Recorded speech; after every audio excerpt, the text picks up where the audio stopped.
ان کے فضائل کیا ہے؟ آئیے چند فضیلتیں آپ کے سامنے رکھتا ہوں کہ حج اور عمرے کی کیا فضیلتیں، تاکہ ہم بڑھ چڑھ کر اس عمل کو کرنے کی کوشش کریں، اور اگر کسی وجہ سے یہ عمل نہ بھی کر سکے تو دل میں پوری خواہش رکھے اللہ کاش کہ مجھے اگر تو موقع دے، صحت نہیں ہے صحت اگر دے دے، مال نہیں ہے اگر مال دے دے تو میں ضرور تیرے گھر کا ایک بار زیارت کروں گا، اس کا عمرہ کروں گا، اس کا حج کروں گا۔ ویسے حج اور عمرہ یاد رکھیے دونوں کو حج ہی کہا جاتا ہے۔ عمرے کو جو ہے حج اصغر کہا جاتا ہے اور حج کو حج اکبر کہا جاتا ہے۔ بہت سے لوگوں کی غلط فہمی ہوتی نا، ارے حج اکبر حج اصغر کیا رہتا؟ جمعہ کے دن جو حج آئے بولے حج اکبر، اور جو غیر جمعہ آتا ہے حج اصغر۔ یاد رکھیے حج اکبر کہتے ہیں حج کو، اور حج اصغر کہتے ہیں عمرے کو۔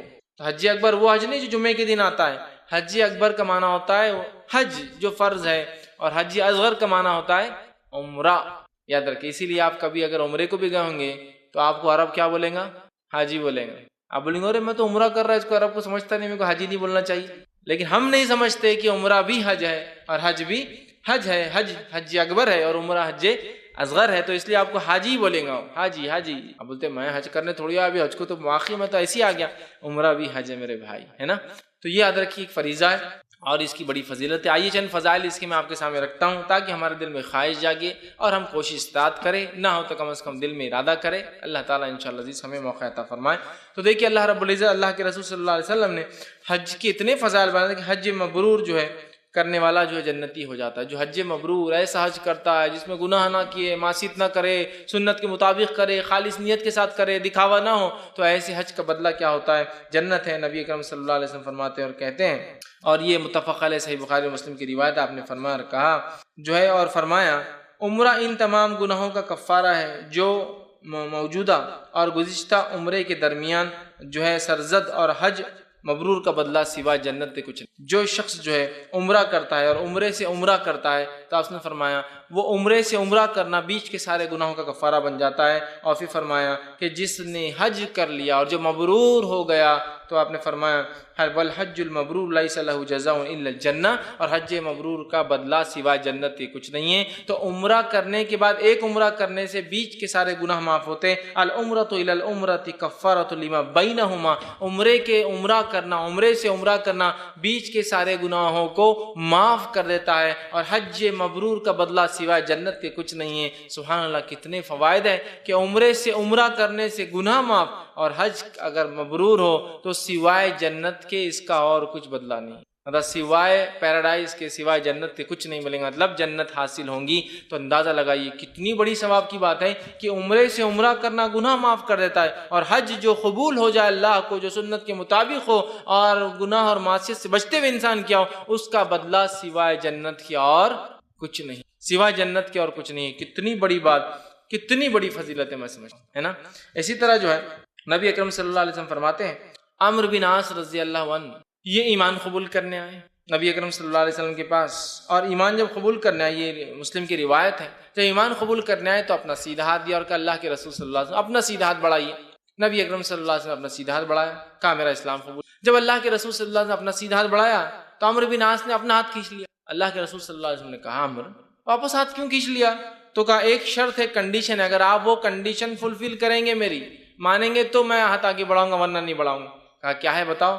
تو کہا میں نے جتنے گناہ زندگی میں پہلے کی، آپ کے خلاف جنگیں لڑی ہے، مسلمانوں کو تکلیف پہنچائی ہے، وہ گناہ معاف ہو تو میں اسلام قبول کروں گا، یہ بات کنڈیشن ہے۔ تو اللہ کے رسول صلی اللہ علیہ وسلم نے فرمایا عمرو کیا تمہیں یہ چیز نہیں معلوم، کیا تمہیں یہ چیز نہیں پتا کہ 3 عمل ایسے جن کے کرنے سے پچھلے سارے گناہ معاف ہو جاتے ہیں؟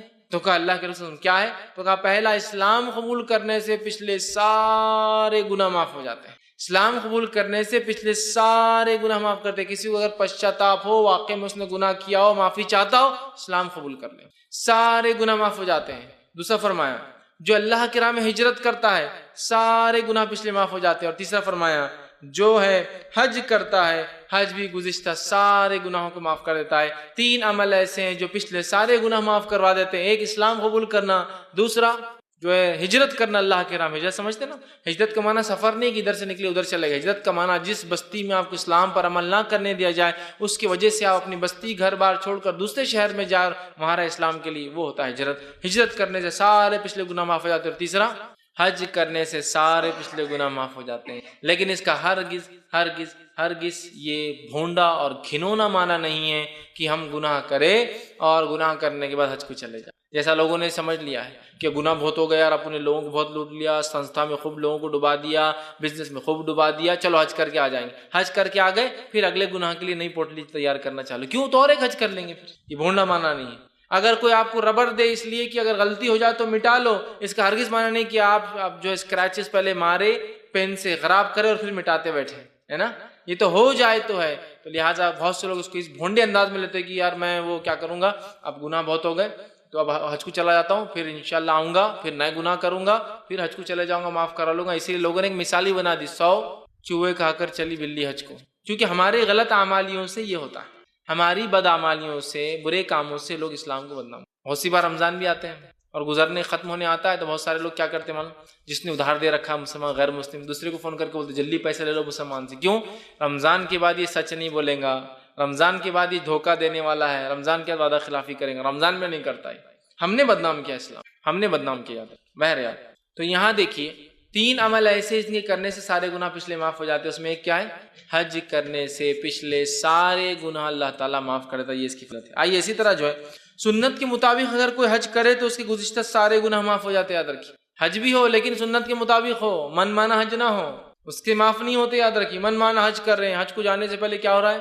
حج کو جانے سے پہلے 50 تو دعوتیں لی جا رہی ہے، جس نے نہیں بلایا ان کو کوسا اور کاٹا جا رہا ہے، کیسے رشتے دار ہیں ہم کو دعوت بھی نہیں دیے، ہے نا، تحفے تحائف جمع کیے جا رہے ہیں، حج کو جانے سے پہلے ڈھنڈورا پیٹا جا رہا ہے، کوئی ڈھول تاشے بجا رہا ہے، کیوں تو یہ حج کو جا رہے ہیں، ٹھیک ہے۔ اس کے بعد جس گاڑی میں جا رہا ہے گاڑی مقدس ہو جا رہی ہے، جس جگہ ہاتھ لگا رہا چیزیں مقدس ہو جا رہی ہے نا، لوگ ٹرین کو بھی چھوتے بہت سے، حاجی جس میں جاتا ہے اس کے اوپر وہ پھول باندھتے ہیں اور جب گاڑی رکتی ہے تو پھول توڑ توڑ کے جیب میں رکھتے ہیں، پتہ نہیں کیا کرتے ہیں، غیر سنت طریقے، اور پتہ نہیں کیا کیا خرافات وہ کیے جا رہے ہیں، ویسا نہیں، سنت کے مطابق جو حج کیا جاتا ہے وہ قبول ہوتا ہے، اس کا اجر ہے۔ آئیے اس کے تعلق سے جو ہے صحیح بخاری کی روایت ہے، نبی اکرم صلی اللہ علیہ وسلم فرمایا اور کہا، ابو ہریرہ رضی اللہ عنہ کے راوی فرماتے ہیں کہ آپ صلی اللہ علیہ وسلم نے کہا، جس نے اللہ تعالیٰ کی رضا کے لیے حج کیا، دکھاوے کے لیے نہیں، نام و نمود کے لیے نہیں، محلے والے کیا بولیں گے اتنا پیسے والا اب تک کیوں نہیں گیا، اس کے لیے نہیں، چچا نے کر لیے، تایا نے کر لیا، میرا کیا ہوں گا، یا چچا تایا نے کر لیا تو ہمارے ابا کو لوگ نام رکھ رہے کہ ابا نے حج نہیں کیا، چچا نے کر کے آ گئے، تایا نے کر لیا، ہماری عزت بھی تو ہے نا،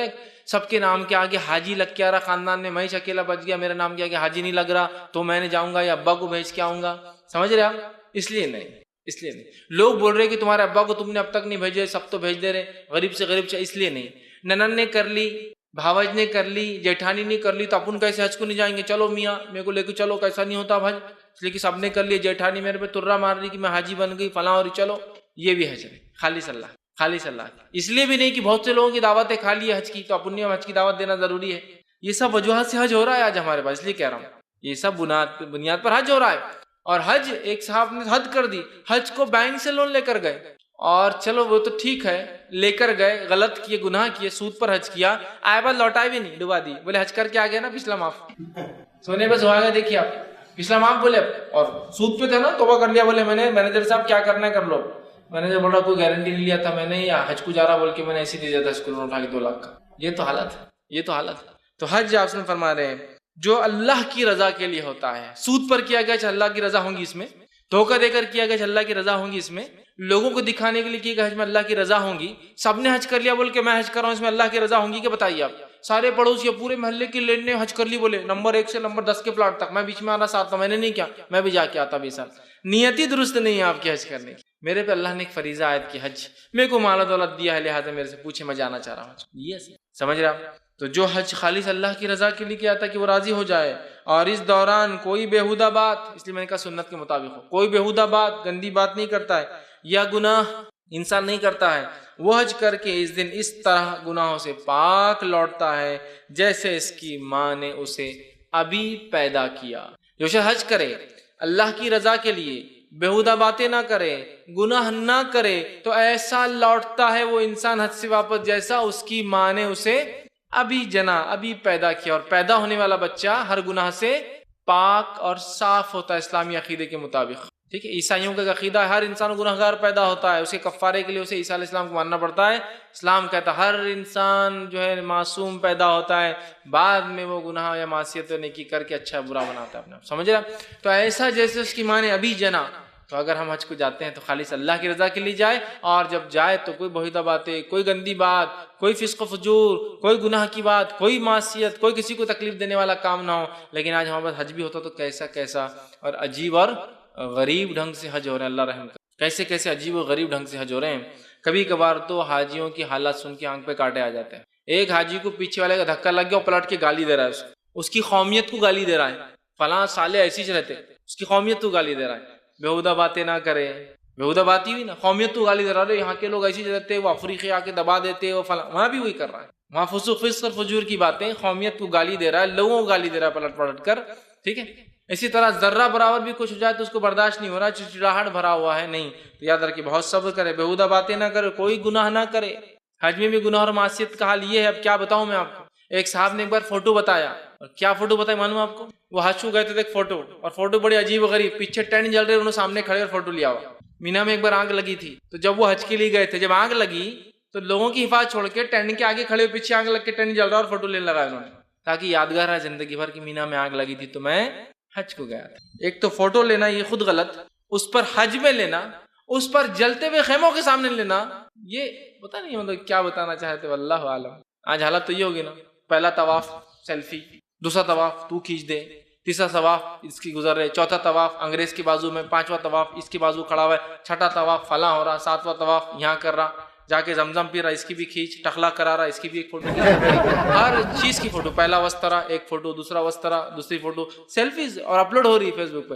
حاجی حج کر رہا ہے، حج نہیں ہوا، تصویروں کا مرکز بن گیا۔ اتنی تصویریں تو کبھی پکنک میں بھی لوگ نہیں کھینچتے تھے، آج حج میں جو کھینچ جائے، کیونکہ ونس ان مطلب لائف ٹائم ایونٹ ہے نا بھائی، میرا اکیلا ہے، اس کے بعد تھوڑی موقع ملتا نہیں ملتا، لہٰذا ثبوت جمع کر لوں نا، کبھی کل کو ایسا نہ ہو اللہ رحم کرے، نعوذ باللہ، اللہ کی اگر ریکارڈ میں نہیں لکھا ہو رہا تو میری تصویر پیش کر دوں گا عدالت میں کہ یہ تصویر دیکھیے سیلفی موجود ہے، اللہ میں تھا آپ کے گھر کے اندر، یہ طواف ہے میرے، پہلے دوسرے تیسرے چوتھے پانچویں چھٹے ساتویں، یہ دیکھیے میں نے اپنا پورے بال صاف کراتے حلق کروایا تھا، یہ ثبوت ہے میرے پاس۔ تو گناہ نہ کریں، معصیت نہ کریں، ہے نا، کسی بھی قسم کا، تو کیا ہوں گا؟ اس کی مثال ایسی ہے جیسے اس کی ماں نے اسے ابھی پیدا کیا، اتنا گناہوں سے پاک واپس لوٹ کر وہ شخص آئیں گا، اتنے گناہوں سے پاک ہوگا واپس۔ یہ بڑی اہم چیز ہے یاد رکھیں۔ تو ہم حج کو معمولی نہ سمجھیں، اس کے فضائل کو سمجھیں اور اس کو واقع میں سنت کے مطابق کرنے کی کوشش کریں۔ اسی طرح جو ہے آپ صلی اللہ علیہ وسلم فرماتے اور کہتے ہیں اس کے فضائل میں، اور یہ جو ابن ماجہ کی روایت ہے، پیدر پہ حج اور عمرہ محتاجی فقر کو دور کر دیتا ہے اور رزق میں اضافہ کرتا ہے۔ آپ صلی اللہ علیہ وسلم فرماتے ہیں، ابن ماجہ کی روایت ہے، جو عمر رضی اللہ عنہ کے راوی وہ کہتے ہیں کہ آپ صلی اللہ علیہ وسلم نے کہا، پیدر پہ حج اور عمرہ کرو، بے شک یہ دونوں فقر اور گناہوں کو اس طرح دور کر دیتے ہیں جس طرح بھٹی لوہے کے میل کچیل کو دور کر دیتے۔ پیدر پہ حج اور عمرہ کیا کرو، بے شک یہ دونوں فقر کو اور گناہوں کو، مطلب فقیری کو، غریبی کو اور گناہوں کو ایسا دور کر دیتے جیسا لوہے کو اگر مٹی میں ڈالا جائے تو اس کی گندگی اور وہ الگ ہو جاتی ہے۔ لوہا جب پگھلا جاتا ہے تو اس کی جیسی پگھلتا ہے اس کی کمزوریاں، اس کے اندر جو مکس تھا دھات مٹی وغیرہ آ گئی، سب اوپر تیرنا ہوتی ہے، اور وہ جو بناتا ہے ایک پتلا چمچہ ہوتا ہے، نکال کے پورا پھینک دیتا ہے اصل نہیں، تو گویا زنگ سے پاک جیسا ہو جاتا ہے لوہا، اور بھٹی جیسا لوہے کے میل کچیل کو دور کر دیتی ہے۔ ویسے ہی فقر کو، غریبی کو، اور غریبی کے ساتھ ساتھ آپ نے فرمایا گناہوں کو حج جو ہے اسی طرح جو ہے دور کر دیتا ہے۔ گویا حج رزق میں اضافے کا باعث ہے، رزق بڑھتا ہے، اس سے زیادہ کم نہیں ہوتا۔ اب بہت سے لوگ بولتے ہیں بار بار حج کو نہیں جانا، کیوں نہیں جانا؟ حدیث میں تو کتنے بار آ رہا ہے، پے در پے حج کرنا، ایک کے بعد ایک حج کرنے والا آ رہا ہے نا، پھر کیوں نہیں جا سکتا آدمی؟ ہاں یہ الگ بات ہے، سوشو اکنامیکل کنڈیشن گھر کی ایسی ہے کہ ابھی کوئی انسان بیمار ہے، علاج ضروری ہے، اور کوئی انسان حج کو جا رہا ہے اور اتنے ہی پیسے کہ علاج ہو یا حج ہو، تو پھر میں کہوں علاج ہو، لیکن ہم بار بار حج کرنے والوں کو کبھی برا نہ کہیں، اتنے بار حج کر رہے کیا ضرورت ہے؟ آپ کو نہیں پتا، حدیث میں تو آ رہا نا، پے در پے ایک کے بعد ایک، وقتاً فوقتاً عمرہ کرو، حج کرو، اس لیے کہ یہ فقر کو، غریبی کو دور کرتے ہیں۔ اب دیکھنے سے تو عمل کیا لگ رہا ہے، پیسے خرچ ہو رہے ہیں تو کم ہو رہے ہیں، اللہ کہہ رہا ہے لیکن بڑھتے ہیں، اور یہ خصوصیت یاد رکھیں اسلام میں، دو تو بڑھتا ہے۔ جس کو ایک عام مثال میں کہوں گا، ایک عام مثال میں جیسا کہ جو ہے ایک آدمی ہے، اس کے ٹاکی ہے اور اس کو ایک نل لگا ہوا ہے، نل میں سے تھوڑا تھوڑا پانی استعمال کر، ٹاکی کبھی خالی نہیں ہوتی۔ ایک آدمی نے اپنی ٹاکی میں کہیں نل لگا رہا کہ جلدی جلدی خالی ہوتی، تو اللہ تعالیٰ ہی بولتا ہے اس کی تو بھری ہوئی ہے، اس کو ضرورت نہیں، اس کی خالی بہت جلدی ہوتی، اس کو دیتے جاؤ۔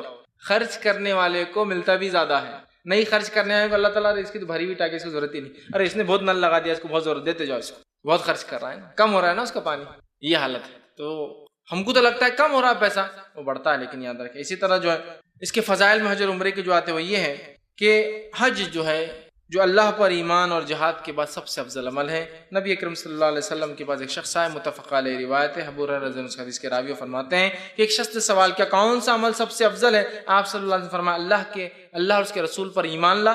کہا اس کے بعد کیا؟ تو کہا پھر اللہ کے راہ میں جہاد کر۔ کیا اس کے بعد کہا کیا؟ تو کہا پھر اللہ کے گھر کا حج کر۔ تو پہلا ایمان اللہ اور اس کے رسول پہ سب سے افضل، دوسرا جہاد اور تیسرا حج کو آپ نے سب سے افضل بتایا۔ اس نے سوال کیا کیا کروں؟ تو کہا ایمان اللہ اور اس کے رسول پہ۔ کیا کروں؟ تو کہا پھر جہاد کر۔ کیا کروں؟ تو کہا پھر اللہ کے گھر کا حج کر۔ کتنا اہم عمل ہے۔ اسی طرح جو ہے خواتین، بوڑھے اور کمزور لوگ حج کا ثواب جہاد کے برابر ملتا ہے۔ سبحان اللہ، کتنا افضل عمل ہے جہاد، معاف کرنا، حج۔ دیکھیے اس کے اندر آپ سے کیا فرما رہے ہیں، یہ طبرانی کی روایت ہے جو حسن بن علی رضی اللہ عنہما اس کے راوی وہ کہتے ہیں کہ ایک آدمی نبی اکرم صلی اللہ علیہ وسلم کے پاس آیا اور کہا میں کمزور دل اور ضعیف آدمی ہوں۔ آپ نے فرمایا ایسا جہاد کر جس میں تکلیف نہیں ہے، یعنی حج کر۔ ایک آدمی نے کہا مجھ سے جہاد ذرا مسئلہ ہوتا ہے، میں کمزور بھی اور ضعیف بھی ہوں، ڈر بھی لگتا ہے مجھے تھوڑا سا۔ تو کہا ٹھیک ہے پھر تو کیا کر، ایسا جہاد کر جو تیرے لیے آسان ہو۔ کہا کیا؟ تو کہا حج۔ تو کہا ایک ضعیف اور بوڑھے انسان کے لیے حج کو جانا جہاد کے برابر ہے، ثواب ملتا ہے۔ اسی طرح آپ صلی اللہ علیہ وسلم کے تعلق سے آتا ہے کہ ام المومنین حضرت عائشہ رضی اللہ عنہا نے ایک مرتبہ پوچھا اور کہا اللہ کے رسول ہمیں معلوم ہے کہ جہاد سب سے افضل عمل ہے، کیا ہم جہاد نہ کریں؟ حضرت عائشہ نے سوال کیا تو آپ نے کیا فرمایا؟ آپ نے فرمایا کہا نہیں، عورتوں کے لیے عمدہ ترین جہاد حج مبرور ہے، عورتوں کے لیے عمدہ ترین جہاد حج مبرور ہے۔ تو حج کرے عائشہ، یہی تیرے لیے جہاد ہے، تجھے الگ سے جہاد کرنے کی ضرورت نہیں ہے۔ کتنا افضل عمل ہے نا حج، دیکھیے کہ جہاد کے برابر ہے۔ اسی طرح حج اور عمرہ ادا کرنے والوں کو دعائیں اللہ تعالیٰ قبول کرتا ہے۔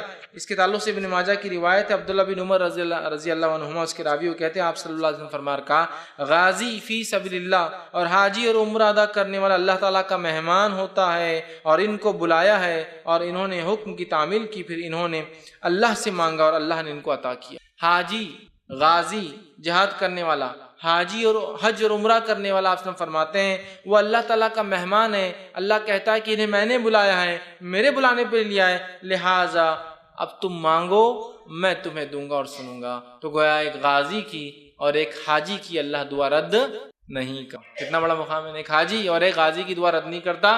اسی لیے حج کرنے لوگ جائے تو ان کو دعا کا ہم کہہ سکتے ہیں۔ اور خود نبی اکرم صلی اللہ علیہ وسلم نے عمر ابن خطاب رضی اللہ عنہ جب حج کو جانے لگے تو کہا اے میرے بھائی مجھے دعا میں یاد رکھنا، امت کو تعلیم دینے کے لیے۔ لیکن یہ جس کو ہم کہیں گے خالی لفظاً کوئی ایک وہ چیز نہ ہو کہ بس کسی سے کہہ دیا، بلکہ حقیقتاً انہوں نے کہا کہ اللہ کے رسول فرمایا حالانکہ اللہ کے رسول سے افضل کوئی ذات نہیں ہے، آپ کی دعائیں اللہ سیدھے سنتا، ویسے ساروں کی سنتا، لیکن آپ تو خاص ہے چونکہ نبی ہے، پھر بھی امت کو سکھانے کے لیے میرے بھائی جو ہے دعا میں مجھے یاد رکھنا ہے، تم عمر سے سمجھ رہے ہیں۔ تو بہرحال حاجی کی اور غازی کی اللہ دعا سنتا ہے۔ اسی طرح رمضان میں عمرہ ادا کرنے کا ثواب حج کے برابر ہے۔ رمضان میں کیا گیا عمرہ حج کے برابر ہے۔ تو نبی اکرم صلی اللہ علیہ وسلم کے زمانے میں ایک خاتون تھی، وہ کسی وجہ سے آپ صلی اللہ علیہ وسلم کے حج کو نہ چل سکی، اور یہ ابو داؤد کی روایت ہے۔ لیکن اس کے بعد جب آپ نے پوچھا تم حج کو کیوں نہیں آئی، تو کہ اللہ کے رسول ایک ہی اونٹ تھا اور وہ بھی کام کاج کے لیے کام آتا، نہیں آ سکی۔ تو کہا ٹھیک ہے تم رمضان میں عمرہ کر لینا۔ رمضان میں کیا گیا عمرہ حج کے برابر ہے ثواب کے اعتبار سے، لیکن اس کا حج نہیں کرنا ایسا نہیں، حج کے برابر ہے، سمجھ رہا۔ تو رمضان میں عمرہ کرنے کی ہم کوشش کریں، اگر حج نہیں بھی کر سکے، طاقت نہ ہو، چونکہ عمرہ عموماً مالی اعتبار سے کم پیسوں میں سستا ہو جاتا ہے، ٹھیک ہے، تو عمرہ کرنے کی کوشش کریں، چونکہ رمضان میں خاص طور سے کیے گا عمرہ حج کے برابر۔ اسی طرح جو ہے رمضان میں عمرہ ادا کرنے کا ثواب رسول اللہ صلی اللہ علیہ وسلم کے ساتھ حج کرنے کے برابر بھی ہے۔ ایک روایت میں آتا ہے جو ابو داؤد کی روایت ہے، عبداللہ بن عباس رضی اللہ عنہ اس کے راوی وہ کہتے ہیں کہ بہت لمبی ایک روایت، ایک عورت تھی وہ حج کو عمرہ کو نہ جا سکی، حج کو نہ جا سکی آپ کے ساتھ، پھر آئی اور کہا اللہ کے رسول میری بڑی خواہش تھی میں آپ کے ساتھ عمرہ حج کروں لیکن میں نہیں کر سکی۔ تو آپ صلی اللہ علیہ وسلم نے پھر اسے فرمایا اور کہا کہ تو جو ہے رسول صلی اللہ علیہ وسلم نے اس عورت سے کہا جو ہے میرا سلام، اس عورت سے میرا سلام کہنا اور بتانا کہ رمضان میں عمرہ کرنا میرے ساتھ حج کرنے کے برابر ہے۔ اس عورت کی خواہش تھی کہ نبی اکرم صلی اللہ علیہ وسلم کے ساتھ حج کرے لیکن نہیں کر پائی، آپ نے ان کو سلام بھیجا اور کہا کہ میں نہیں کر سکی، بڑا اس نے اظہار کیا کہ میری بڑی خواہش تھی۔ اللہ کے رسول نے کہا کوئی بات نہیں، رمضان میں عمرہ کر لینا، رمضان میں کیا گیا عمرہ میرے ساتھ حج کرنے کے برابر ہے۔ اس کا مطلب اس عورت کو تسلی دی۔ اور ایک روایت میں آیا حج کے برابر ہے رمضان میں کیا گیا عمرہ، ایک روایت میں آ رہا نبی اکرم صلی اللہ علیہ وسلم سے کیے گئے حج کے برابر ہے۔ تو یاد رکھیے اس کو علماء نے مانا لیا، اس آدمی کی انٹینسٹی، اس کی خالص نیت کے اعتبار سے دونوں میں سے کوئی اجر مل جائے گا اس کو، ایک تو یہ مل سکتا ہے حج کے برابر، ایک تو نبی کے ساتھ کیے گئے حج کے برابر، وہ اس کی نیت کے اوپر بہرحال ڈیپینڈ ہے، یاد رکھیے، اور یہ بھی صحیح روایت ہے۔ اسی طرح جو ہے حاجی یا عمرہ کرنے والا جو عمرے کے لیے گیا ہو، ادا کرنے سے پہلے راستے میں مر جائے تب بھی اسے حج اور عمرے کا ثواب ملتا ہے. سبحان اللہ، کتنا افضل عمل ہے. آئیے، ابو ہریرہ اس حدیث کے راوی ہے اور یہ روایت جو بیہقی کی ہے، نبی اکرم صلی اللہ علیہ وسلم نے فرمایا کہ جو شخص حج یا عمرے یا جہاد کے ارادے سے نکلے پھر راستے موت آ جائے تو اللہ تعالیٰ اسے غازی، حاجی یا عمرہ کرنے والے کا ثواب عطا فرماتا ہے. جو شخص حج کی نیت سے، عمرے کی نیت سے نکلے، جہاد کی نیت سے نکلے، راستے میں فوت ہو جائے، مر جائے، تو جو جہاد کی نیت سے نکلا وہ غازی کی شکل میں اٹھیں گا، جو حج کی نیت سے گیا وہ حاجی کی، اور جو عمرے کی عمرہ کرنے کا اسے اجر اور ثواب مل جائیں گا. اور اس سے بڑھ کر نسائی کی روایت میں آتا ہے جو شخص حالت احرام میں فوت ہو جاتا ہے، ٹھیک ہے، یا عمرے کی حالت میں فوت ہو جاتا ہے، احرام کی حالت میں، قیامت کے دن تلبیہ پڑھتے ہوئے اٹھیں گا. سمجھ رہا؟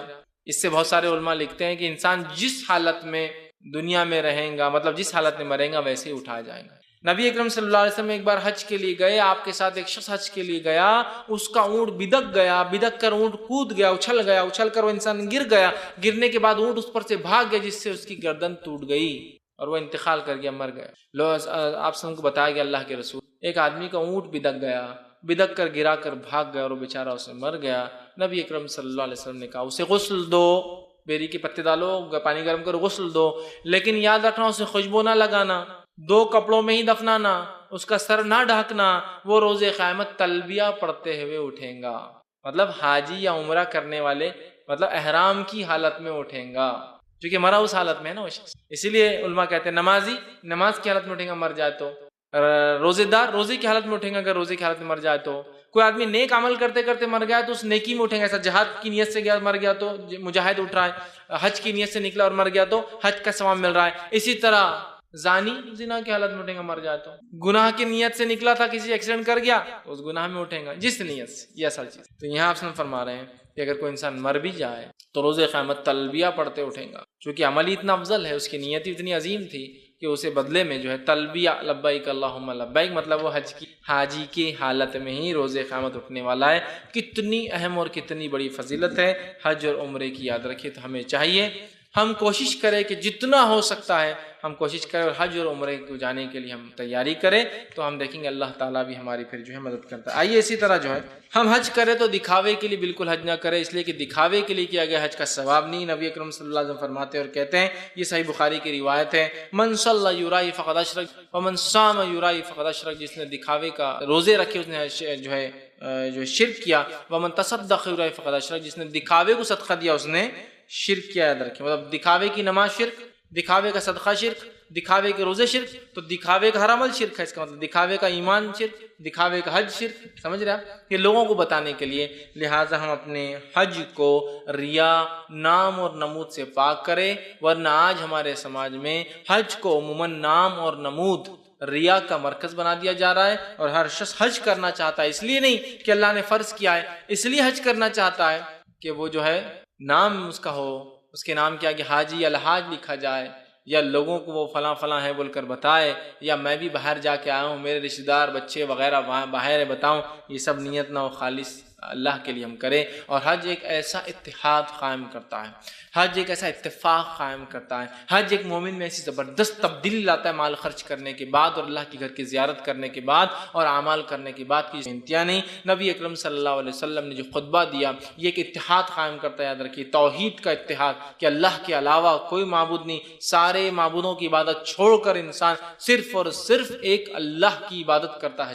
تو یہ ایک اتحاد کا ایک مرکز ہے. توحید مطلب رب ہونے میں اتحاد کا مرکز، وحدت امت، ایک امت ہونے کے ناطے اتحاد قائم کرتا ہے. یاد رکھیے نبی اکرم صلی اللہ علیہ وسلم حجۃ الوداع میں خطبہ دیا تھا، اس خطبے کو یاد رکھیے. صحیح مسلم کی روایت، آپ نے فرمایا لوگو تمہارا خون، تمہارا مال اور تمہاری آبرو آپس میں ایک دوسرے پر ویسے ہی حرام ہے جیسے آج کا دن اس کی حرمت ہے اور اس مہینے اور اس شہر کی حرمت. جب انسان جاتا ہے حج اور عمرے کو یہ باتیں اس کو یاد آتی ہیں، وہ وحدت قائم ہوتی کہ اللہ کے رسول فرما رہے ہیں لوگوں تمہارے لیے تمہارا خون، تمہارا مال، تمہاری عزت ایسی حرام ہے جیسا یہ مہینہ، یہ دن اس شہر کی حرمت ہے. مہینہ ذی الحجہ محترم ہے، دن وہ عرفے کا دن تھا بہت محترم ہے، اور شہر مکہ تھا جو کہ حرام ہے. حرام سمجھتے ہیں نا، بہت ساری چیزیں جو عام جگہ حلال ہے مکہ میں کرنا حرام ہے. اور حرم تو ایسا حرام ہے کہ وہاں گناہ اور معصیت سوچنا، یہ ایک ہی جگہ دنیا میں جہاں گناہ اور معصیت سوچنا آپ کو گناہ دے دیتے ہیں. باقی ساری جگہ نہیں ملتا گناہ، صرف نیت، گناہ کرنے کی نیت تھی، توبہ کیا تو الٹا اجر ملتا ہے.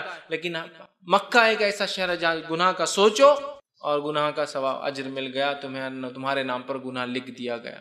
اتنا محترم شہر ہے، سوچنا بھی، سمجھ رہے آپ، اتنا محترم شہر ہے. ٹھیک، تو کہا اس کی حرمت ہے. لوگوں، جاہلیت کی تمام دستور اور رواج آج میں اپنے دونوں قدموں تلے رونتا ہوں. اے لوگوں، جہالت کی سارے رسم و رواج میں آج اپنے قدموں تلے رونتا ہوں. اس لیے میں نے کہا حج اتحاد کا ایک بڑا مرکز ہے. یہاں نبی اکرم صلی اللہ علیہ وسلم ہماری مال، عزت، ہمارے اور روپیہ پیسے ایک دوسرے پہ حرام قرار دیا، اور تمام دور جہالت کی رسومات، خرافات، اونچ نیچ، مال و دولت کی بنیاد پہ تفریق کرنا، اعمال کو کمزور سمجھنا، شرک اور معصیت اور گناہ کرنا، تمام رسومات کو اپنے کہا میں اے لوگوں دور جہالت کی رسومات کو اپنے قدموں تلے روندتا ہوں. تو یہ اتحاد کا ایک عظیم مرکز ہے. خود رسول اللہ صلی اللہ علیہ وسلم کا خطبہ یہ بتا رہا ہے. آئیے ایک اور خطبہ جو آپ صلی اللہ علیہ وسلم نے حجۃ الوداع میں، جو آپ نے پہلا اور آخری حج کے دس میں دیا، طبقات ابن سعد میں روایت ہے، آپ نے فرمایا کسی عرب کو جو ہے کسی غیر عرب پر یا اجمی پر کوئی فضیلت نہیں. ٹھیک، کوئی فضیلت نہیں. پھر فرمایا جو ہے کوئی فضیلت جو ہے اس کے اوپر نہیں. تم سب حضرت آدم علیہ السلام کی اولاد ہو، اور آدم کو ہم نے مٹی سے پیدا کیا. کسی عرب کو کسی عجم پر کسی معاملے میں فضیلت نہیں ہے، اور کسی کالے کو کسی گورے پر، کسی گورے کو کسی کالے پر، یہ الفاظ بھی ایک روایت میں آتے، فضیلت نہیں. تم آدم علیہ السلام کی اولاد ہو، اور آدم کو ہم نے مٹی سے پیدا کیا تھا. لوگوں، اپنی حقارت کو، اپنی حقیقت کو پہچان لو. مٹی سے بنے ہوں، سب سے ادنا چیز. دنیا میں مٹی لگی تو جھاڑ دیتے نا، تو اپنی حیثیت کو پہچان لو. اونچے نیچے نہیں ہو تم، اس لیے کہ بنے تو مٹی سے ہو سب کے ساتھ. ٹھیک ہے، آگے فرمایا اور کہا پیدا کیا. پھر مذہب، تم سب مسلمان کو آپس میں بھائی بھائی بنا دیا. پھر ہم نے تم کو ایک ساتھ جوڑ دیا اور اسلام کی وجہ سے بھائی بھائی قرار بنا دیا.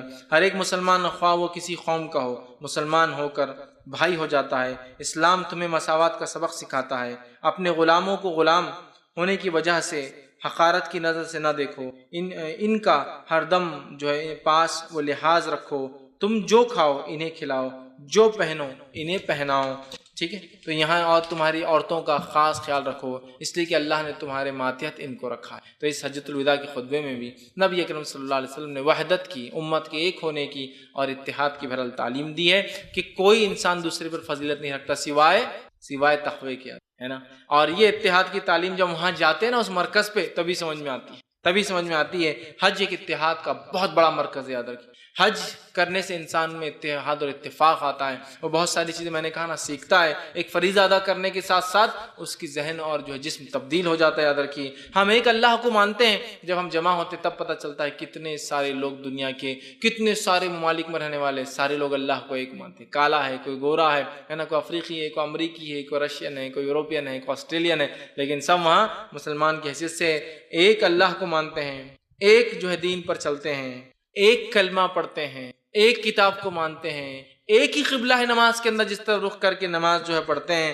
یہ اتحاد اور امن کا مرکز ہے. حضرت کی کعبہ، یہاں جانے سے یہ تمام سبق ہم کو سیکھنے کو ملتے ہیں. یاد رکھیں، اسی طرح اتحاد، حج ایسا اتحاد قائم کرتا ہے کہ سارے لوگ دو سفید رنگ کی چادروں میں لپٹے ہیں، اوپر ایک اور نیچے ایک. دو سفید چادریں، اوپر ایک اور نیچے ایک. نہ فقیر پہچانا جا سکتا ہے، نہ بادشاہ پہچانا جا سکتا ہے. اگر ملک سلمان بھی آ جائے حج کے لیے تو وہی ہے، اور ایک افریقی غلام بھی آ جائے، اس کا آقا بھیج دے تو وہ بھی وہی مقام برابر ہے. دونوں ساتھ کھڑے ہیں، ارکان ادا کر رہے ہیں، نمازیں ادا کر رہے ہیں، تمام چیزیں کر رہے ہیں. دونوں میں کوئی فرق نہیں کر سکتا.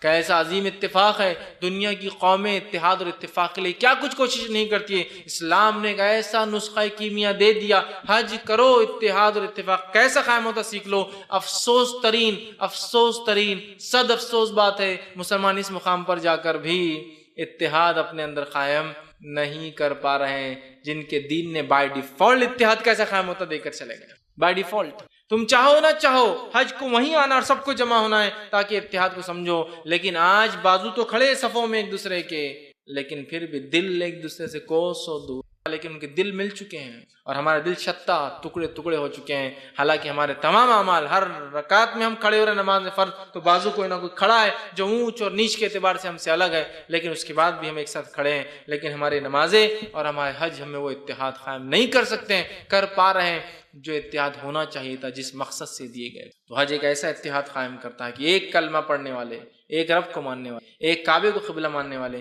ایک کتاب کو ماننے والے، ایک جگہ آدم کی اولاد، سارے جمع ہیں، کوئی فرق نہیں ہے، ایک جیسا لباس، دو سفید رنگ کی چادریں اوڑے ہوئے ہیں، کوئی کسی میں فرق نہیں، اور کوئی سلاوا کپڑا نہیں پہن سکتا ہے کہ صرف دو چادریں ہیں جو اس نے پہنا ہوا ہے، اور ایک ہی کلمہ لاکھوں لوگ ادا کر رہے ہیں، اور یہ کلمہ ہم تمام کو جوڑتا ہے۔ سو ملک کی نیشنلٹی کے لوگ جمع ہیں، کم و بیش 200 سے 250 ممالک سے لوگ حج کے لیے آتے ہیں، اسی طرح کتنی قومیں اور کتنی رنگ کے لوگ جمع ہیں، سبحان اللہ، الگ الگ لوگ جو حج اور عمرے گئے ہیں وہ دیکھ سکتے ہیں، الگ الگ لوگ مختلف قوموں سے، مختلف ممالک سے، مختلف ان کے جھنڈوں سے آپ اندازہ لگا سکتے ہیں کہاں کہاں سے سبحان اللہ وہ آئے ہیں، اور تمام جو ہے متفق ہو کر یہاں ایک جگہ جمع ہیں۔ تو حج انسانیت کی اتحاد کا ایک مرکز ہے، یاد رکھیے، اور ایسا اتحاد جس کا نمونہ دنیا میں نہیں ملتا تھا، کہ بہت ساری قومیں جمع ہوتی ایک جگہ، لیکن ایسا اتحاد کا نمونہ ان کے دین دھرم میں نہیں ملتا ہے۔ لیکن یہ بڑی افسوس کی بات ہے کہ اس سے ہم نے صحیح فائدہ نہ اٹھایا۔ حج ہمیں توحید کی تعلیم دیتا ہے، حج کا ہر رکن، ہر بات صرف اور صرف توحید کی تعلیم دیتی ہے، حتیٰ کہ حج میں جاتے وقت انسان نیت کے بعد جو الفاظ بھی ادا کرتا ہے، لبیک اللہم لبیک، لبیک لا شریک لک لبیک، اے اللہ حاضر ہے، اللہ حاضر ہے، ہم تیرے اس خلیل کی پکار پہ ابراہیم علیہ السلام کے، لبیک میں گواہی دیتا ہوں اللہ میں حاضر ہوں، لا شریک لک لبیک کہ تیرے ذات میں کوئی شریک نہیں، ان الحمد تیری تمام تعریفیں تیری نہیں، والنعمت ساری نعمت تیری طرف سے، لک والملک اور ساری ملکیت تیری، لا شریک لک تیرے علاوہ تیری ذات میں اللہ کوئی شریک نہیں ہے، تیرے علاوہ عبادت کے لائق کوئی، یہی کہتا ہے۔ ہر چیز میں توحید کی تعلیم، حج کے ہر رکن میں توحید کی تعلیم ہے، اور موحدین توحید پرستوں کی قربانیوں کی یاد ہے۔ طواف کے بعد ہم صحیح کر رہے ہیں، یہ توحید پرست کی یاد ہے۔ ایک عورت تھی جس نے توحید پر اپنی زندگی گزاری، اپنے شوہر کی اطاعت میں اپنے بچے کو لے کر اپنے گھر بار چھوڑ کر آ گئی، اس کی یاد میں۔ تو یا تو حج توحید کی تعلیم دیتا ہے یا توحید پرستوں کی یاد جگاتا ہے۔ وہ قربانی یاد دلاتی کہ ابراہیم نے ہر چیز اللہ کے راہ میں قربان کی، اپنے بیٹے کو تخت قربان کرنے کے لیے لا دیا۔ تو توحید ایک مرکز ہے، توحید انسان سیکھتا ہے۔ اسی طرح وحدت امت، ایک امت ہونے کا جذبہ جاگتا ہے۔ اس لیے میں نے کہا نا، جب انسان حج کو جاتا ہے نا، چھوٹے موٹے اختلافات بولتا ہے یار ان کو بازو رکھو، کیونکہ وہ معنی نہیں رکھتے اب ہمارے لیے، سمجھ رہے آپ، اس کا ذہن کھلتا ہے۔ اسی طرح ایک امت ہونے کی قوت کا احساس ہوتا ہے۔ اس کے ہے کوئی ایسا مرکز جہاں اتنے نیشنلٹی ایک ساتھ جمع ہوتے، ایک جیسے لباس میں کوئی فرق نہیں، ہاں ظاہر سی بات ہے دو کپڑے بس سفید ہیں، ڈال کے انسان آ جاتا ہے۔ تو حج ایک اتحاد کا مرکز ہے، لیکن افسوس ہم اس کو سمجھ نہیں سک رہے ہیں۔ یاد رکھیے نبی اکرم صلی اللہ علیہ وسلم جو درود بھیجتا ہے، مسند احمد کی روایت ہے، جو عبداللہ بن عمر رضی اللہ عنہ اس کے راوی اور کہتے ہیں، فرماتے ہیں، جس شخص نے رسول اللہ صلی اللہ علیہ وسلم پر ایک مرتبہ درود پڑھا، اللہ تعالیٰ اس کے فرشتے اس پر 70 مرتبہ درود بھیجتے ہیں۔ جس شخص نے ایک مرتبہ اللہ کے رسول صلی اللہ علیہ وسلم پہ درود بھیجا، اللہ اور اس کے فرشتے 70 مرتبہ درود مطلب بمانا دعا اس کے لیے 70 مرتبہ دعائیں بھیجتے ہیں۔ پس بندہ اس کو چاہیے تو اس کو کم کرے، چاہے تو زیادہ کرے۔ اب بندے کے اوپر ہے وہ کتنی دعا چاہتا ہے اور کتنی نہیں۔ جتنا زیادہ دعا چاہتا ہے اتنا زیادہ درود بھیجے، جتنی کم دعا چاہتا ہے اتنا کم درود بھیج دے۔ تو اب بندے کے اوپر معاملہ ہے، تو ہمیں چاہیے نبی اکرم صلی اللہ علیہ وسلم پر بکثرت درود بھیجے، بکثرت جتنا ہو سکتا ہے، اس لیے کہ 70 مرتبہ اللہ اور اس کے فرشتے درود بھیجتے ہیں جو نبی اکرم صلی اللہ علیہ وسلم پہ درود بھیجتا ہے۔ آئیے ایک واقعہ سنیے، ابی بن کعب رضی اللہ عنہ وہ فرماتے ہیں، جامع ترمذی میں روایت آتی ہے، وہ ایک مرتبہ اللہ کے رسول صلی اللہ علیہ وسلم کے پاس حاضر ہو کہا کہ میں نے کہا اللہ کے رسول صلی اللہ علیہ وسلم، میں بہت زیادہ درود پڑھنا چاہتا ہوں، تو آپ میری رہنمائی کریں کہ میں اپنی دعاؤں کے کتنے حصے کو درود پر مشتمل کروں اور کتنے حصے میں اپنے لیے دعا مانگوں۔ اور پھر انہوں نے کہا، اور میں کتنا حصہ مخصوص کروں دعاؤں کے لیے، کتنا حصہ آپ کے لیے؟ تو آپ نے فرمایا تو جت قدر چاہے اتنا، جتنا پسند کرے کرے۔ تو انہوں نے فرمایا صحابی نے، کیا 1/4 1/4 حصہ میں اپنی دعاؤں کا درود کے لیے مخصوص کر دوں؟ تو آپ نے فرمایا ٹھیک ہے، جس قدر تو چاہے، تمہارے لیے تو بہتر ہوگا۔ تو پھر انہوں نے کہا کہ اللہ کے رسول کیا آدھا میں کروں؟ تو آپ نے کہا تم جس قدر پسند کرو، لیکن اگر اس سے زیادہ کرو اور اچھا ہے۔ پھر انہوں نے کہا کہ اللہ کے رسول صلی اللہ علیہ وسلم 2/3 2/3 میں اگر دعائیں کروں، مطلب درود بھیجو اور باقی دعا؟ تو آپ نے فرمایا تم جس قدر پسند کرو، حصہ مخصوص کرو گے، لیکن جتنا زیادہ کرو گے تمہارے لیے ٹھیک ہوگا۔ تو انہوں نے فرمایا کہ اللہ کے رسول میں اپنی دعا کے بجائے صرف آپ پہ درود ہی بھیجتا ہوں، کیونکہ آپ نے پاؤ کہا تو آپ نے کہا زیادہ کرے تو بہتر ہے، میں نے آدھا کہا تو آپ نے کہا زیادہ کرے تو بہتر ہے، میں نے 2/3 کہا تو آپ نے کہا زیادہ کرے تو بہتر ہے، اب میں کیا کرتا ہوں صرف آپ پہ درود بھیجتا ہوں۔ تو آپ نے فرمایا کہا تو پھر تو تمہارے غموں کی کفایت کی جائے گی۔ اگر تم نے صرف میرے اوپر درودی بھیجا اور دعا اپنے لیے نہیں مانگی تو پھر تو تمہارے غموں کی اللہ کفایت کر جائیں گا، جتنے غم اور پریشان کفایت کر جائیں گی، اور گناہوں کو معاف کر دیا جائے گا۔ تو اس حدیث سے پتہ چلا نبی اکرم صلی اللہ علیہ وسلم درود بھیجنے سے غموں کی کفایت ہو جاتی ہے، ہر غم اللہ دور کر دیتا ہے، اور اللہ تعالیٰ جو ہے ہمیں ہمارے گناہوں کو معاف کرتا ہے۔ تو ہمیں چاہیے کثرت سے نبی اکرم صلی اللہ علیہ وسلم درود بھیجے، دنیا کا بھی فائدہ اور آخرت کا فائدہ، دعائیں قبول ہو رہی ہے، معافی مل رہی ہے، فرشتے بھی دعا کرے، اللہ بھی درود بھیج رہا ہے، اور 70 مرتبہ، ایک بار بھیجو 70 مرتبہ اللہ اور اس کے فرشتوں کی دعائیں۔ اسی طرح جو ہے معنی یہ ہے کہ وہ عمل جو انسان خوشی سے، یہ سب سے اہم چیز ہے، اور اس بات کا پتہ اس حدیث سے بھی پتہ چلتا ہے، اور یہ ایک فضیلت بھی ہے اس کی۔ فضیلت یہ ہے کہ فرض نماز اگر مکمل نہ ہو تو نوافل اس فرض کے نقص کو ختم کر دیں گے انشاءاللہ، یا اس کی بھرپائی کر دیں گے۔ نفل نماز کی پہلی فضیلت یہ کہ اگر فرض نماز میں کوئی کمی بندے سے ہو جائے تو اس کے نقص کی بھرپائی کر دیں گی، اور یہ کتنی اہم ہے وہ بات بھی اس سے پتہ چلتی ہے حدیث کے اندر۔ یہ حدیث کے اندر آئی حدیث اس طرح سے، اور نبی کریم صلی اللہ علیہ وسلم فرماتے ہیں، اور تمیم الداری رضی اللہ عنہ اس حدیث کے راوی وہ کہتے ہیں اور فرماتے ہیں، اور یہ روایت ابو داؤد اور جو ہے ابن ماجہ اور جو ہے سلسلۃ الاحادیث صحیحہ کے اندر موجود ہے۔ آپ صلی اللہ علیہ وسلم فرماتے ہیں روز قیامت بندے سے جس چیز کا سب سے پہلے حساب لیا جائے گا وہ اس کی نماز ہے۔ روز قیامت بندے سے سب سے پہلے جس چیز کا حساب لیا جائے گا وہ اس کی نماز ہے۔ تو اس سے میں سمجھتا ہوں حدیث میں فضیلت کے ساتھ ساتھ نماز کی اہمیت بھی شامل ہے، کہ سب سے پہلے حساب روز قیامت جو مجھے اور آپ کو اللہ تعالیٰ کے سامنے دینا ہے وہ حساب کس چیز کا ہوگا؟ صلاۃ، نماز کا ہونے والا ہے۔ تو نبی اکرم صلی اللہ علیہ وسلم فرما رہے روز قیامت بندے سے جس چیز کا سب سے پہلے حساب لیا جائے گا وہ اس کی نماز ہوگی، اگر اس نے اسے مکمل کیا ہوگا تو اس کے لیے مکمل لکھ دی جائیں گی، اگر کمپلیٹلی اس نے ادا کیا ہوگا وہ لکھ دی جائیں گی۔ پھر نبی اکرم صلی اللہ علیہ وسلم فرماتے ہیں اور اگر اس نے اسے مکمل نہیں کیا ہوگا تو اللہ تعالیٰ فرشتوں کو حکم دیں گا ذرا دیکھو میرے بندے نے کوئی نفل نماز بھی پڑھی ہے، ذرا دیکھو میرے بندے نے کیا کوئی نفل نماز بھی پڑھی ہے یا نہیں، ٹھیک ہے۔ اگر نفل نماز پڑھی ہے تو اس کے ذریعے اس کے فرض نمازوں کو مکمل کر دو، پھر زکوٰۃ کا اور اس کے بعد تمام اعمال کا بھی حساب اسی طرح سے لیا جائے گا۔ اور نماز اور نفل نماز کی فضیلت میں جو پہلی بات آ رہی ہے وہ یہ ہے کہ روز قیامت سب سے پہلے حساب فرض نمازوں کا ہونے والا ہے۔ اگر فرض نمازوں میں کوئی کوتاہی اور کمی ہوں گی تو اللہ تعالیٰ فرشتوں کو کہیں گا کہ اس بندے نے میرے کوئی نفل پڑھی ہے، لاؤ، فرشتے اس کا نام اعمال لکھیں گے، اگر نفل پڑھی ہوں گی تو لائی جائیں گی، اور وہ نفل انشاءاللہ العزیز ہماری فرض کی کوتاہیوں، کمزوریوں، کمی، نقص کو پورا کر دیں گے، اور اس کے بعد دیگر اعمال، زکوٰۃ اور دیگر اعمال اس کے بعد ایک کے بعد ایک آئیں گے۔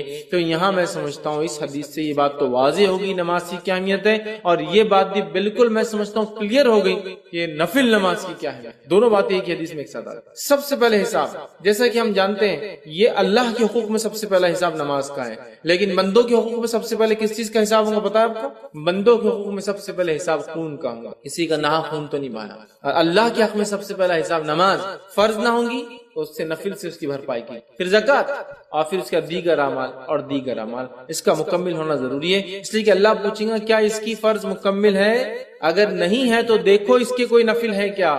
تو لہٰذا اگر نفل نماز میں اور آپ پڑھتے ہیں تو خود بخود فرض نمازوں کے نقص کو ہم پورا کر رہے ہیں ایک طرح سے، مطلب یہ نمازیں انشاءاللہ عزیز ہمارے فرض میں کوئی کمی، کوتاہی، خشوع میں، خضوع میں، قبولیت میں، یا پھر اس کی ادائیگی میں سنتوں کے چھوڑنے کی وجہ سے، یا کسی اور قسم کا نقص یا کمی یا چھوٹ گئی ہوں گی، تو انشاءاللہ العزیز یہ نفل ضرور بھی ضرور اس کی تکمیل، اس کو پورا کرنے میں انشاءاللہ سپورٹیو ہوں گی، فائدہ مند ثابت ہوں گی۔ حدیث میں واضح الفاظ ہے، اللہ فرمائیں گا دیکھو اس کی کوئی نفل ہے کیا اگر فرض پوری نہیں ہے، اور پھر نفل دیکھی جائیں گی تو اس کے ذریعے اس کے فرض نمازوں کی کو مکمل کر دیا جائے گا۔ اب فرض نمازیں کیوں مکمل نہیں، کئی وجوہات ہو سکتی، پڑھی نہیں سرے سے، خشوع اور خضوع نہیں تھا، کمزوری رہ گئی، پڑھی لیکن سنتوں کے مطابق، کچھ بھی ہو سکتا ہے۔ تو یہ نفل انشاءاللہ عزیز اس نماز کی تکمیل کے لیے ہمارے کام آئیں گی، تو اس بات کو ہم ذہن میں رکھیں اور خوب سے خوب نفل ادا کریں، اس نیت سے نہیں کہ فرض چھوٹ جائے تو وہ ہو جائیں گے، اس لیے کہ اللہ ہم سے راضی ہو،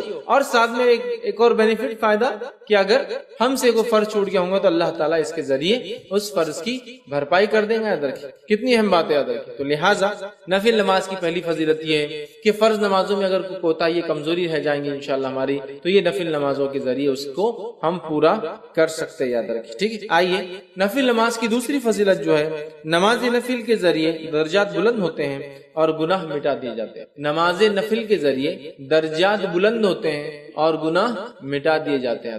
نفل نماز جو انسان پڑھتا ہے اس کے درجات بلند ہوتے ہیں اور اس کے گناہ مٹا دیے جاتے ہیں. ایک ہی حدیث میں دو فضائل آ رہے ہیں کہ نماز نفل پڑھنے سے درجات کی بلندی, گناہوں کی معافی. آئیے حدیث اس طرح سے, نبی اکرم صلی اللہ علیہ وسلم فرماتے ہیں, صوبان رضی اللہ عنہ اس کے راوی وہ کہتے ہیں کہ رسول اکرم صلی اللہ علیہ وسلم فرمایا اور کہا, ٹھیک ہے, اور یہ ابن ماجہ کی روایت ہے, تم زیادہ سے زیادہ سجدے کیا کرو, کیونکہ تم اللہ تعالیٰ کی رضا کے لیے ایک سجدہ کرو گے تو وہ اس کے بدلے تمہارے ایک درجے کو بلند کریں گا اور تمہارے ایک گناہ کو مٹا دے گا. تم اللہ کے لیے زیادہ سے زیادہ سجدے کیا کرو, اور یہاں سجدے سے مراد فرض نمازوں کے علاوہ نفل پڑھا کرو. تم زیادہ سے زیادہ سجدے کیا کرو مطلب زیادہ سے زیادہ نفل نمازیں پڑھا کرو, اس لیے کہ جب تم زیادہ نفل نماز پڑھتے ہو تو ایک فائدہ یہ ہوتا ہے کہ اس نفل نماز کی وجہ سے ایک درجہ بلند کر دیا جاتا ہے, 1 رینک ہائر کر دیا جاتا ہے آپ کا, اور ساتھ میں ایک گناہ مٹا دیا جاتا ہے. تو نفل نماز کی فضیلت دیکھیے, ایک ہی روایت کے نعرہ ہے, 2 فائدے ہم کو ملتے ہیں, ایک درجہ بلند ہوتا ہے اور دوسرا ایک گناہ میرا اور آپ کا معاف ہو جاتا ہے. یاد رکھیے, تو جب بندہ نماز پڑھتا ہے تو ایک گناہ اس کا معاف ہو جاتا ہے, یاد رکھیے, اور ایک درجہ جو ہے بلند ہو جاتا ہے, یاد رکھیے. اور کثرت سجود مطلب آپ جو فرما رہے رسول اللہ صلی اللہ علیہ وسلم زیادہ سجدے کرو, اس سے مراد یاد رکھیے یہ نفل نماز ہے. مطلب زیادہ سجدے مطلب زیادہ نمازیں, اور زیادہ نمازیں مطلب فرض کے علاوہ نمازیں. زیادہ سجدے مطلب زیادہ نمازیں ہم کو پڑھنا, اس بات کو ہمیں ذہن میں رکھنا ہے. خود نبی اکرم صلی اللہ علیہ وسلم کس کثرت سے نماز پڑھا کرتے تھے ہم سب جانتے ہیں, کس کثرت سے آپ نماز پڑھتے تھے ہم سب جانتے ہیں. اتنی آپ فرض کے علاوہ نفل نماز پڑھتے کہ آپ کے جو ہے پیر سوج جاتے, ورم آ جاتا جس کا ہم زبان میں. اتنی کثرت سے آپ نماز ادا کرتے کہ آپ کے پیر پھٹ جاتے مطلب کھڑے رہنے کی وجہ سے. آپ اتنی کثرت سے نفل نماز پڑھتے کہ رات بھر آپ کبھی جاگتے. آپ اتنی کثرت سے نفل نماز پڑھتے, اتنی لمبی پڑھتے کہ کچھ روایتوں میں آتا آپ سورۃ البقرہ, سورہ آل عمران اور سورہ نساء 3 صورتیں ایک نماز میں پڑھ لیتے. سمجھ رہے, آخر عمر میں نبی اکرم صلی اللہ علیہ وسلم کے تعلق سے عائشہ فرماتی آپ اس کثرت سے نماز کے عادی تھے کہ آخر عمر میں بھی آپ نماز پڑھتے, چونکہ کھڑے ہونے کی طاقت نہیں تھی تو آپ بیٹھ کر نماز پڑھا کرتے. مطلب نبی اکرم صلی اللہ علیہ وسلم کھڑے رہ کر ہی نماز پڑھتے, لیکن جب آخری وقت تھا آپ بوڑھے ہو گئے تو رات میں جب آپ نفل پڑھتے تھے تو بیٹھ کر پڑھا کرتے تھے, اس لیے کھڑے رہنے کی آپ میں طاقت نہیں تھی. اس چیز کو بھی سمجھنا چاہیے کہ اللہ کے رسول صلی اللہ علیہ وسلم کس کثرت سے نفل پڑھتے تھے. بہرحال یہاں فرما رہے ہیں نفل نماز پڑھنے کا پہلا فائدہ یہ کہ ہمارا ایک درجہ بلند ہو جاتا, اور دوسرا فائدہ یہ کہ ایک گناہ ہمارا مٹا دیا تھا. ڈبل بینیفٹ, ایک تو درجہ بلند ہو رہا اور ایک جو درجہ نیچے لے جانے کی چیزیں گناہ وہ بھی معاف ہو رہا ہے نا. تو ایک طرح دیکھا تو ڈبل درجے بلند ہو رہے ہیں, ایک تو آلریڈی درجہ بلند, پھر گناہ معاف ہونے سے بھی ظاہر سی بات ہے آدمی کا درجہ بلند ہوتا ہے. 2 فائدے ہو جا رہے دیکھیے ایک عمل کرنے سے. تو ہمیں چاہیے ہم کثرت سے نفل نمازوں میں اضافہ کریں, جب ہو سکتا ہے پڑھیں. بہت ساری نفل تو بالکل طے ہے, پتہ ہے, نبی اکرم صلی اللہ علیہ وسلم پابندی سے اس کو کیا ہے, جیسا کہ تہجد کی نماز کا پڑھنا ہے نا. اس کے علاوہ رات میں نمازیں آپ پڑھا کرتے, بلکہ راوی کہتے ہیں جب رات میں دیکھو نبی اکرم صلی اللہ علیہ وسلم کو نماز پڑھتے ہوئے دیکھا گیا, عشاء کے بعد, رات کے بیچ میں اور فجر سے پہلے. مطلب ساری رات نبی اکرم صلی اللہ علیہ وسلم نماز الگ الگ وقتوں میں آپ پڑھتے رہے. کچھ محدثین لکھتے ہیں اس کا معنی ہے کہ اللہ کے رسول صلی اللہ علیہ وسلم تہجد ایک وقت میں نہیں پڑھتے تھے, مختلف اوقات میں رات کے پڑھتے تھے. سمجھ رہا, ہر وقت دیکھا گیا آپ کو نماز پڑھتے. ہم بھی کوشش کریں نماز پڑھیں, اس سے ہمارے انشاءاللہ درجے بلند ہوں گے اور گناہ ہمارے معاف ہوں گے. تیسری چیز نفل نماز کی جو فضیلت اور فائدہ وہ یہ ہے کہ کثرت نفل نبی اکرم صلی اللہ علیہ وسلم کے ساتھ جنت میں داخل ہونے کی وجہ بنے گا. سبحان اللہ, کثرت نفل نماز کو زیادہ پڑھنا نبی اکرم صلی اللہ علیہ وسلم کے ساتھ جنت میں داخل ہونے کا سبب یا وجہ بنے گا. کتنی بڑی بات ہے. آئیے حدیث اس طرح سے ربیع بن کعب اسلمی رضی اللہ عنہ فرماتے اور کہتے ہیں, یہ صحیح مسلم کی روایت ہے, آپ نے فرمایا اور کہا کہ ایک مرتبہ وہ رسول اکرم صلی اللہ علیہ وسلم کے ساتھ خدمت میں تھے رات میں, اور نبی اکرم صلی اللہ علیہ وسلم جب رات میں اٹھے تو اس رات آپ نے وضو کا انتظام کیا رسول اللہ صلی اللہ علیہ وسلم کے, اور جو چیزیں اللہ کے رسول صلی اللہ علیہ وسلم کو لگتی تھی وہ ساری چیزوں کا انتظام کیا. تب نبی اکرم صلی اللہ علیہ وسلم نے ان سے ایک سوال کیا, اور سوال کر کے یہ کہا اور فرمایا اللہ کے رسول نے کہ سوال کرو. میں نے کہا, مطلب آپ صلی اللہ علیہ وسلم سے کہا سوال کرو. وہ رات میں اٹھتے تھے, نبی اکرم صلی اللہ علیہ وسلم کی خدمت کرتے تھے. ایک رات جب انہوں نے پانی وضو کا تیار کیا، نبی اکرم صلی اللہ علیہ وسلم کی ضرورت کی چیزیں تیار کی، تب نبی اکرم صلی اللہ علیہ وسلم نے ان سے کہا سوال کرو مجھ سے، مانگو مجھ سے کیا چاہتے ہو تاکہ میں تمہارے لیے دعا کروں. تو انہوں نے کہا کہ میں آپ صلی اللہ علیہ وسلم سے اس بات کا سوال کرتا ہوں، میں جنت میں آپ کے ساتھ داخل. تو میرا سوال آپ سے یہ جو آپ مجھے سوال کرو، میرا سوال یہ ہے کہ میں چاہتا ہوں کہ آپ اللہ سے دعا کریں کہ میں جنت میں آپ کے ساتھ داخل. آپ صلی اللہ علیہ وسلم نے فرمایا کوئی اور سوال؟ تو انہوں نے کہا بس یہی میرا ایک سوال ہے، یہی آپ دعا کر دیجیے اللہ سے. آپ صلی اللہ علیہ وسلم نے فرمایا تم کثرت سے سجود کے ذریعے اپنی نفس پر میری مدد کرو. مطلب اگر تم چاہتے ہو کہ تمہاری یہ دعا قبول ہو تو تم کثرت سے سجود، کثرت سے نفل نماز پڑھو، تو انشاءاللہ عزیز میں تمہارے لیے پھر یہ دعا کروں گا، یا یہ نماز تمہارے لیے انشاءاللہ وسیلہ بن جائیں گی میری دعا کے ساتھ کہ تم جنت میں میرے ساتھ جاؤ. تو نبی اکرم صلی اللہ علیہ وسلم کے ساتھ جنت میں جانے کا وسیلہ اور طریقہ وہ یہ ہے کہ ہم کثرت سے سجدے کریں، اور کثرت سجود سے یہاں مراد نفل نماز میں اضافہ ہے. سمجھ رہا؟ کثرت سجود سے مراد نہیں کہ آپ الگ سے سجدے کریں نماز کے، نماز سے الگ بھی سجدے ہوتے ہیں، سجدہ تلاوت ہوتا ہے، سجدہ شکر ہوتا ہے، لیکن اس کے علاوہ کوئی سجدہ نہیں نماز سے ہٹتا. ٹھیک ہے؟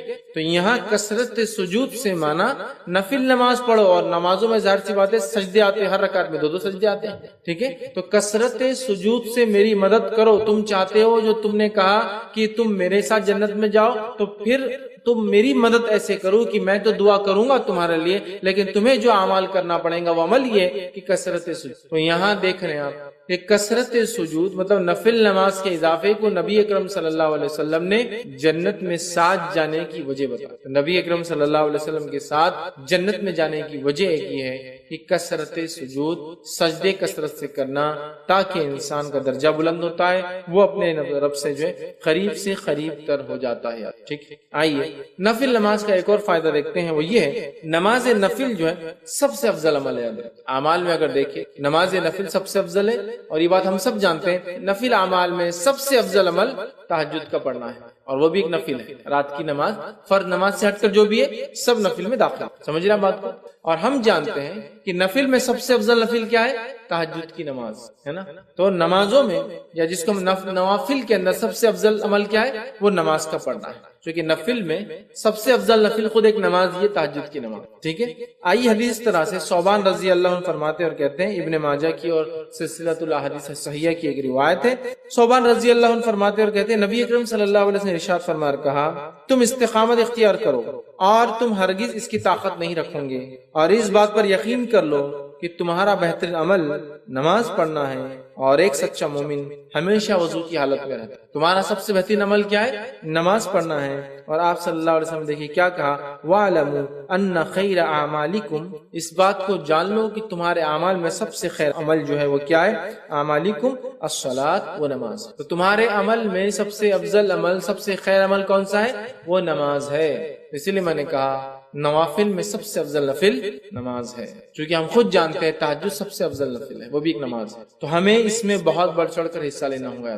اس لیے کہ آپ صلی اللہ علیہ وسلم کیا فرما رہے ہیں کہ اور تم اس بات کو یقین کر لو کہ تمہارا بہترین عمل نماز کا پڑھنا ہے. اور پھر فرمایا ایک سچا مومن ہمیشہ وضو کی حالت میں. دو باتیں پتہ چلی، ایک تو نفل نماز کی اہمیت کہ نفل نماز کا فائدہ یہ پتہ چل رہا ہے کہ نفل نماز سب سے خیر ہے جو عمل ہم کرتے ہیں. نفل نماز سب سے خیر عمل ہے جو ہم کرتے ہیں. اور دوسرا پتہ چلا ایک سچا مومن ہمیشہ وضو کی حالت میں رہتا ہے. ہمیں چاہیے کوشش کریں ہم وضو سے رہیں. اور یاد رکھیے وضو ایک مستقل عبادت ہے. وضو ایک مستقل عبادت ہے. اس کا کیا معنی ہے؟ اس کا معنی یہ ہوا کہ وضو ہر حال میں کیا جا سکتا ہے. یہ الگ بات ہے کہ کچھ وضو سے نماز نہیں پڑھی جائیں گی کیونکہ آپ اس حالت میں ہوتے کہ نماز پڑھی جائے، کیونکہ آپ کو غسل نہیں ہے، لیکن اس حالت میں وضو کیا جائے گا کیونکہ وضو ایک مستقل عبادت ہے. اس کی دلیل نبی اکرم صلی اللہ علیہ وسلم کے تعلق سے آتا ہے کہ نبی اکرم صلی اللہ علیہ وسلم جب جنوبی حالت میں ہوتے آپ پر غسل واجب ہوتا، اور اس کے بعد آپ نہاتے نہیں، لیکن صبح اٹھ کے نہانے والے ہوتے تو آپ وضو کر کے سوتے. اگر وضو خالی نماز کے لیے خاص ہوتا، الگ سے عبادت نہیں ہوتی، تو آپ صلی اللہ علیہ وسلم وضو کرنے کی کیا ضرورت ہے سونے سے. اسی طرح آپ صلی اللہ علیہ وسلم دیکھا گیا کہ آپ جنوبی حالت میں ہوتے اور کچھ کھانا پینا چاہتے تو آپ وضو کرتے اور پھر کچھ کھاتے اور پیتے. اسی طرح آپ جنوبی حالت میں ہوتے اور صبح فجر میں اٹھ کے غسل لینا چاہتے تو آپ وضو کر کر سوتے. تو جب ایک انسان کو غسل ہی نہیں ہے پھر بھی وضو کیا جا رہا ہے، اس کا مطلب وضو ایک مستقل عبادت ہے. ٹھیک ہے؟ تو کہا سچا مومن ہمیشہ وضو سے رہتا ہے. تو یہ ایک مومن کے سچا ہونے کی علامت ہے کہ بغیر وضو کے وہ نہیں رہتا ہے. اور باوضو رہنے کے کیا فائدے میں سمجھتا ہوں آپ سب جانتے ہیں. انشاءاللہ پھر کئی موقع ملا تو وضو کے کیا فائدے ہم دیکھیں گے، لیکن یہ بڑی اہم چیز ہے، یاد رکھیے وضو. سچا مومن وضو سے رہتا ہے اور تمہارے اعمال میں خیر عمل نماز ہے. ظاہر سی بات ہے یہ نفل کی بات ہے، فرض تو فرضی ہے، اس کو بولنے کی ضرورت ہے. اور خیر جب یہاں کہا جا رہا تھا فرض کے بعد ہے، تو آپ سمجھیں گے فرض سے بھی آگے جا رہی ہے نفل. نہیں، بہت سے لوگ ایسا غلط بھی کرتے ہیں، بہت ساری باتوں کو جو حدیث میں نفل کے تعلق سے آتا ہے سمجھتے ہیں نفل اتنا آگے کہ فرض ان کو پھیکا نظر آتا ہے. ایسا نہیں، یہ تمام چیزیں جو نوافل کی بات تذکرہ ہو رہا ہے یہ سب فرض کے بعد ہے. جیسا صدقات کے بڑے ثواب ہے لیکن یہ زکات کے بعد ہے، زکات فرض، ٹھیک ہے. عمرے کے بڑے فائدے لیکن حج کے بعد ہے، سمجھ رہے آپ. تو یہ فرائض کے بعد، نوافل کے بڑے فائدے نماز پڑھنے کے لیکن فرض کے بعد. نہیں تو کوئی